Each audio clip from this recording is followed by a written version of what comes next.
Hi guys, ഇത് നമ്മളെ ബാംഗ്ലൂർ എയർപോർട്ടാണ്. എന്ത് സെറ്റപ്പിലാണ് ബാംഗ്ലൂർ എയർപോർട്ട് തുടങ്ങിയത് നോക്കി.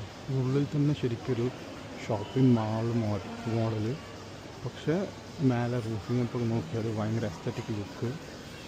അത്ര സൂപ്പറായിട്ട് എയർപോർട്ട് ഗൈസ് നമ്മളെ ഇന്ത്യയിലില്ല. ഇത് ഇൻ്റർനാഷണൽ കൺട്രിയിലെ എയർപോർട്ടിൻ്റെ ഒരു ലെവലിലേക്ക് ഈ എയർപോർട്ട് എത്തിയിട്ടുണ്ട്. കെമ്പഗോഡ എയർപോർട്ടാണ് ഇത് പുതിയതായി തുറന്ന ടെർമിനൽ 2-ൻ്റെ ഉള്ളിലൊക്കെ ഒരു ദൃശ്യങ്ങളാണ്. ഈ ലോകോത്തര ബ്രാൻഡുകൾ എല്ലാം ഒരു എയർപോർട്ട് മുറയില്ല.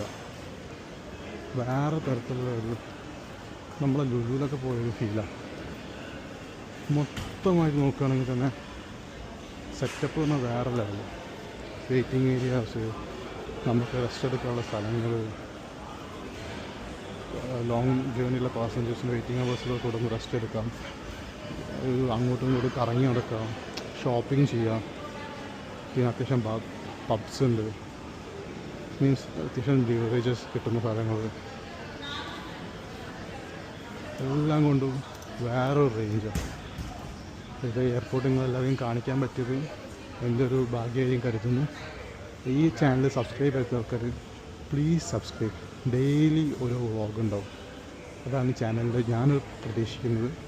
നിങ്ങൾ കാണാത്ത ഒരുപാട് കാഴ്ചകൾ, എൻ്റെ കണ്ണുകൾ കൊണ്ട് കാണുന്ന കാഴ്ചകൾ നിങ്ങൾ കണ്ടിരിക്കും. ഇതാണ് ഈ ചാനലിനെ കൊണ്ട് ഞാൻ ഉദ്ദേശിക്കുന്നത്. സോ എല്ലാവരും ചാനൽ സബ്സ്ക്രൈബ് ചെയ്യുക. കുറേ വീഡിയോസ് എനിക്കിടാൻ പറ്റും. ആ വീഡിയോസൊക്കെ നിങ്ങൾ കാണുന്നതായിരിക്കും. ഇപ്പോൾ നമ്മൾ ബാംഗ്ലൂരും ഹൈദരാബാദിലേക്ക് പോയിക്കൊണ്ടിരിക്കുകയാണ്. Okay, so see you then in Hyderabad. By.